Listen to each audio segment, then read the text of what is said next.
Today is the big day. The builder has finally came out. We did a live stream, had over 120,000 people show up. It was lit. I'm sure a lot of you guys have seen a little bit about the builder already. Let me know in the comment section, does it seem like a W or L this year on 2K23? So what we're going to do today is I'm going to give you everything I think is extremely important to know when going into 2K23 in a few days. So the first thing is that the builder on current gen and next gen are going to be very similar. This is what Mike Wang said about that. 2K23 player builders are nearly identical between new and current gen when it comes to attribute towers. Takeovers and badge points / cost are very different though. So for those of you that are playing on current gen and you're gonna see me be playing next gen, well, you're still gonna be able to watch my videos about builds and stuff because it's gonna be the exact same thing, except you gotta choose which badges you're gonna want instead. You see what I'm saying? But I'm also gonna make current gen content as well. Guys, make sure to drop a like, man. I've been grinding for y'all, and that's exactly what I'm gonna be doing when the game comes out as well. And let's roll a clip from 2K Labs that is very important. There's 16 badges in each category with 8 tier 1 badges to choose from, 4 tier 2 badges, and then 4 tier 3 badges. Now in order to unlock the tier 3 badges, you'll need at least 10 badge points invested in that specific category in either tier 1 or tier 2 before you can even look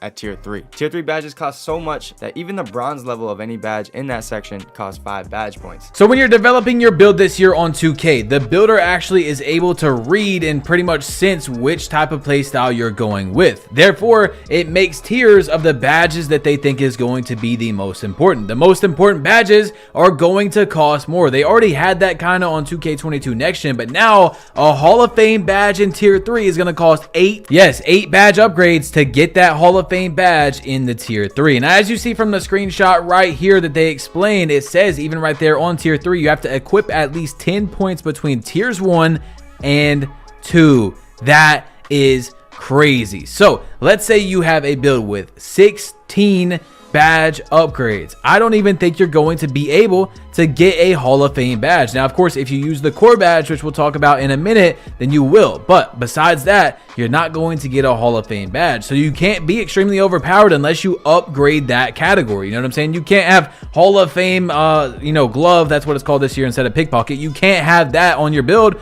with no steel upgraded. You know what I'm saying? You actually have to have that on your build. Let's roll the next clip. There's certain badges that can be in different tiers depending on how you make your build. So there are some tier 3 badges that can also be bumped down to tier 2 depending on the way you construct your build. We're still trying to figure out the logic behind everything, but play around with the builder and it could be possible that you can manipulate this to your advantage. So as you see, when you move around your build, the builder is going to say, okay, I think this build's going to be more important, or I think this one's going to be less important. So that one's going to cost less badge points. So whatever you do, you have to be careful with your build. I think this is going to be the year where people will really watch build videos, especially in the beginning of the year. And you guys already know where you're going to get that on this channel right here. I'm going to be posting a whole bunch of different styles of builds, but let me know, what is the first build that you're jumping into 2K23 trying to make? LeBron, a Ja build? What are you trying to make? A Steph Curry build? But check this out right here. This is a graph that 2K Labs made about the tiers, and if you're in tier 1,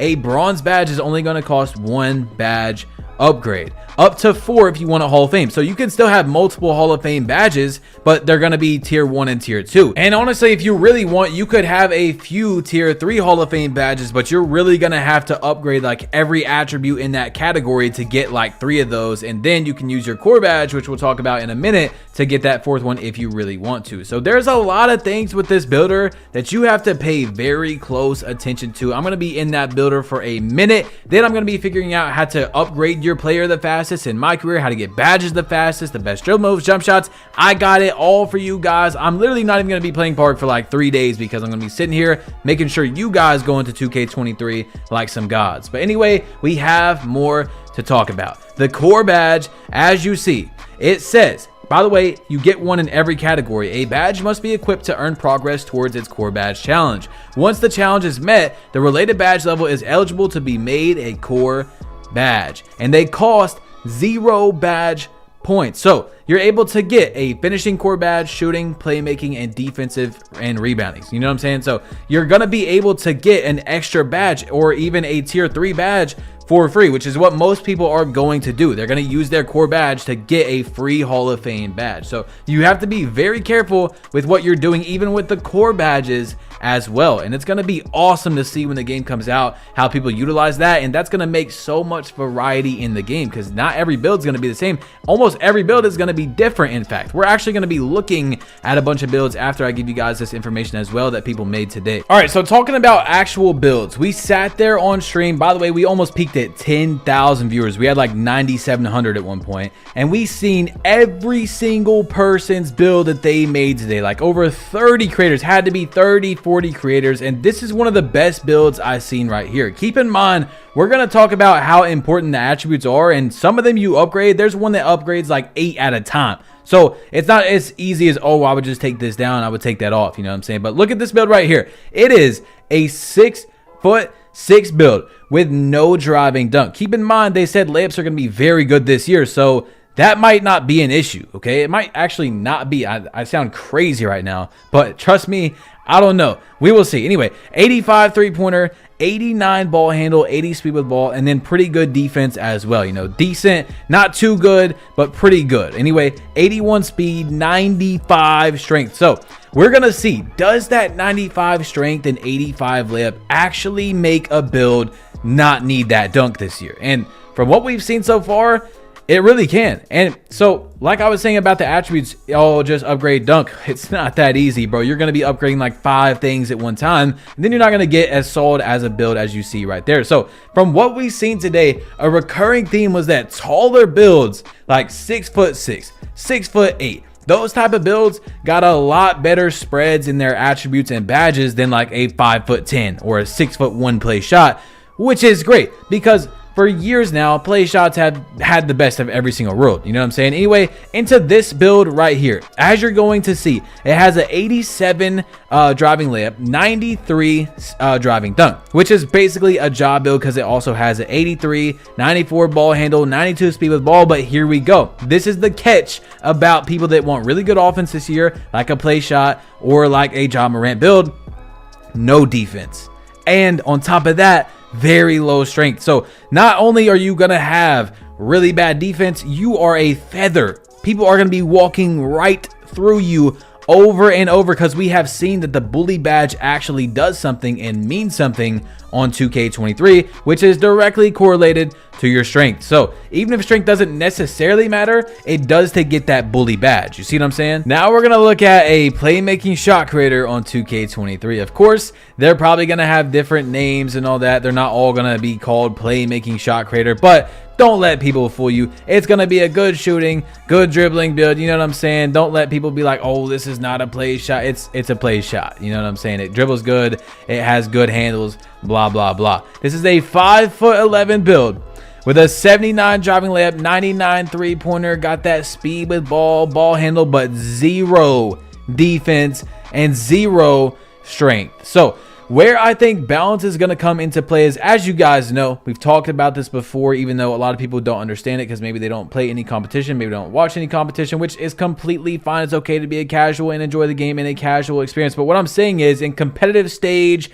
Pro-Am, 2K League, the guard never plays defense. So it doesn't necessarily matter. Now, you're going to get buckets by doing backdoors and stuff like that. You're going to be able to do that off the play shot. So when you see these guys make no defense on their build, they're doing that because they're not going to play defense. So what is going to be interesting is to find out if 99-3 versus like 93 matters, because if you don't have a 99-3, then you're going to be able to get the quick drops off one and all that type of stuff. You might still be able to get it with 99, but you're not going to have other physicals and all that. So it's going to be interesting to see in like 2 to 3 weeks what the play shot build is. You know, everyone's going to come to a general consensus of this is a play shot build. But what I'm trying to get to is, as you guys seen, they do no defense, no strength. So the slashing way, what I see this year is you're not going to need as much speed as we previously thought. Now, of course, speed and speed with ball is different. Keep that in mind. But one thing that's very important is, as you've seen, no strength, no defense, the slashers might do less speed to be able to get other attributes in other areas, because you're not really worried about speed. You're worried about your strength and running through people with your attributes in the finishing. You see what I'm saying? So you're going to be able to use that bully badge to your advantage without needing that speed. You're just going to actually run straight through people like LeBron, Giannis, Zion, stuff like that. And it's going to be really interesting to see the balance on the game. So guys, we're not done with this video, but I forgot to remind you that the city is being released tomorrow. So comment down below tomorrow, gang, if you're going to be here tomorrow. You already know we're going to make a video about anything that drops tomorrow. We are finally going to see the city, and guys, I would not get your hopes up. It really does look like they have worked a lot on the builder and gameplay, and I know that 2K should work on every single category, but I'm just being realistic. I don't think the city is going to be changed that much. I mean, we already seen the layout. Maybe it's going to be a bit different, but we already see it's going to be affiliations again. I don't know. Maybe they will surprise us, but hopefully tomorrow we hear about seasons as well, because they've not said anything about seasons. They did for my team already, but nothing with Park. So I don't know. It's their second year doing the seasons. So maybe it will be better, maybe it won't, but we're going to see right away. As soon as we step into that game, it's going to tell a lot, in my opinion, the first season rewards about the game. You know what I'm saying? Like, if they give us trash rewards in the first season, I'm probably just not going to have any hopes for the rest of the entire year that rewards are going to be good. So look, don't tell nobody I told you this. Maybe you've seen some other people say this as well, but I've seen some creators talk about the game that got it early, whatever. Whites do not go in. No, let me say that again. Do not. Like, I'm not talking about, oh, you know, in a game you only hit 2 or 3. They don't go in. Like, you have to green your shot or it does not go in. I have not seen a white go in. Yes, I'm not kidding. Like, I'm talking about a jump shot, by the way. I know post hooks are probably going to be broken as they always are, but whites don't go in, bro. And Mike Wang already said that Park difficulty stage, pro and whatever is going to be close to Hall of Fame. So what people are doing is they got the game early. They're playing on the Hall of Fame difficulty in Superstar, trying it out. Steph Curry, jump shots, top of the key, catch and shoot over and over and over in the freestyle, wide open, and they're still not making any whites. Let me know how you feel about that in the comment section down below, guys.